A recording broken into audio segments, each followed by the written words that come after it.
이거 어쩌면 윤석열의 퇴진이 생각보다 빠를 것 같습니다. 그런데 그 윤석열의 퇴진이 탄핵이 아닌 다른 형태가 될 가능성도 상당히 보입니다. 윤석열이 어제 역대 최저 지지율을 경신하며 갤럽 기준 10%대 지지율 진입을 코앞에 둔 가운데 헬마우스 임경빈 작가가 놀라운 관측을 내놨습니다.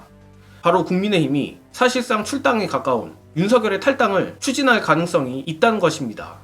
가뜩이나 윤석열의 마지막 콘크리트 지지층이었던 70대 이상 연령층과 TK에서마저 부정 수치가 긍정 수치를 너끈히 넘어버렸고 국민의힘 역시 그 불똥을 제대로 맞은 상황인데 이에 국민의힘도 어쩔 수 없이 윤석열 정권 퇴진을 추진할 수밖에 없다는 것입니다.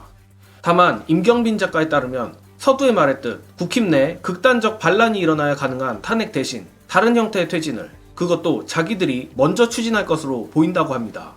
관련해서 정치덕후 임경빈 작가가 예언한 향후 윤석열 퇴진 시나리오 보시고 오겠습니다. 대통령 국정수행 지지율에서 10%대도 사실상 0이나 다름없는 숫자다. 그럼 TK하고 노인들도 더 이상 지지를 못한다면 이 정권 유지가 안 돼. 그러면 어떻게 되느냐? 진짜로 임기 단축 개헌 얘기를 국민의힘에서 먼저 꺼낼 가능성이 생겨요. 보수 괴멸이 되느니 아니 지방선거를 이겨야 내가 다음에 국회를 한 번 더 할 거 아니야. 그렇지. 그럼 어떻게 하겠느냐? 너 탈당이라 일단. 본인이 탈당을 하든 쫓겨나든 아니면 신당을 차려서 쪼개서 나오든 뭐가 됐든지 간에 여당이 없어지는 상태가 되면 어떤 일이 일어났냐? 국정 운영을 아예 못합니다. 4년차 5년차에는 탈당을 대통령이 할 수 있었던 이유가 뭐냐면 어차피 할 게 없어요. 근데 아직 절반을 못 채웠습니다. 이 대통령이. 만약에 지금 10%대를 찍고 대통령이 한 20명 데리고 나와. 그래서 신당 차려. 그럼 나라가 안 돌아가요. 인사 뭐 통과시키려고 그러잖아? 그럼 야당들끼리 연합해가지고 국민의힘 포함된 야당입니다. 네. 거부권 행사를 무력화시켜버려요. 그럼 어떻게 할 거야? 포기해야 돼요 이제. 그러면 딜이 들어갈 수밖에 없는 거야. 어차피 이렇게 된 거 임기 단축을 전제로 해가지고 개헌 같은 거 해가지고 그냥 세팅 다시 하자. 요렇게 하게 될 가능성이 높다니까.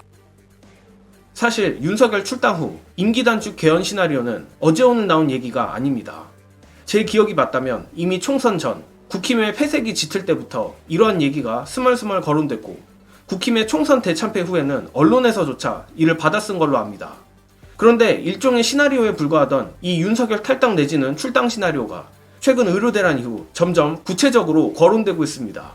특히 요즘 국민의힘 내부에서조차 의료대란에 대한 불만이 계속 터져나오고 있는데 중요한 점은 원외인 친한계뿐만 아니라 원내 비운계들도 이에 대해 공개적으로 윤석열을 때리고 있다는 것입니다. 거기에 더해 최근 김건희의 얼척없는 마포대교 순시에 대해서도 국힘 조경태가 쓴소리를 하는 등 비운계들의 입이 점점 거칠어지고 있습니다.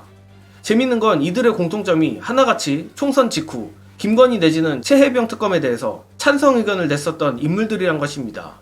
즉 총선 이후 근 몇 개월 동안 잠잠하던 비운계가 다시 윤석열 김건희를 향해 불을 뿜기 시작했다는 건데 이는 상당히 많은 것을 의미한다고 생각합니다. 그리고 아마 별다른 일이 없다면 이번 추석이 지난 후 정말로 윤석열의 지지율은 10%대를 찍을 것으로 보이는데 그때부터는 이 비운계들을 포함해 TK에서 거리가 먼 순서 지역구 의원들을 중심으로 윤석열을 손절하는 시그널이 나오지 않을까 합니다. 바로 이 대목에서 임경빈 작가가 말한 윤석열 탈당 후 임기 단축 개헌이 나오는 것입니다. 다만 저로선 이 임기 단축 개헌 가능성이 상당한 것도 사실이나 그럼에도 아리송하게 보는 이유는 용산도 이를 모르지 않을 것이기 때문입니다.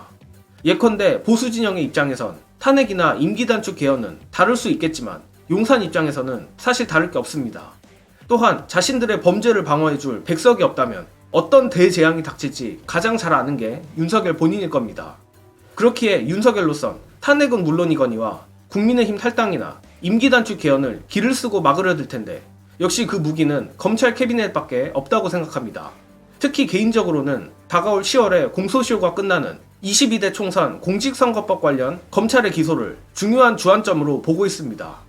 과연 윤석열이 보수를 괴멸시키면서도 검찰이라는 칼로 국민의힘을 통제할 수 있을지 10월이면 알 수 있을 것 같은데 부디 국민의힘이 캐비넷 공포조차 떨쳐낼 정도로 윤석열의 지지율이 더 박살나기를 바랍니다.